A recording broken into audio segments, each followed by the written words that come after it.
के तपाईँहरूलाई पनि सपना थियो जुबिन गार्गको मुभी कहिले आउँछ भनेर वेट गर्दा गर्दै आज हामीहरू आएको त धेरै दिन भइसक्यो, तर पनि हाम्रो आउन चाहिँ बहुत लेट भयो।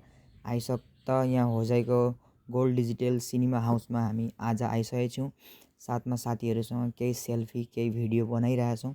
बनाउँदै अब अगाडि अलिकति हेर्नुहोस् त। सेल्फी भिडियो खिच्दा छस्स हामीहरूको पनि टाइम भइसकेको छ टिकट लिनको लागि। त हामीले टिकट लिइसकेर फेरि पनि त्यहाँभित्र बसेर केही भिडियोमा रिभ्यूहरू दिन खोज्दै छौँ। सबै साथीहरू लाइनमा लागिरहेछौँ। लु है अब त भयो, अब त भिडियो नखिचौँ भनेको फेरि एउटा साथीले साथी म त पछाडि भएँ, म मात्रै एक्लै भएँ भन्दै थियो। त्यहाँबाट म पनि पछाडि छु भनेको त छस्स हाँसी त गयो मेरो साथी त। त्यहाँबाट फेरि जुबिन गार्गको पेन्डलमा पुग्यो। त्यहाँबाट भित्र पस्दा त आम्मामा रातै जलेको रहेछ नि।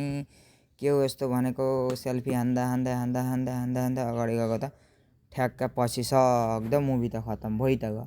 अब के गर्ने भन्दा सबैजनाले पपकर्नहरू किनेर खाइरहेछन्, हामी त पपकर्न सुँग्दै फिल्म हेर्दै गएको त फिल्म त खत्तम भइगयो। ल त आजलाई यति नै हो। मिनी ब्लग कस्तो लाग्यो कस्तो लाग्यो कमेन्टमा भनिदिनु होला है।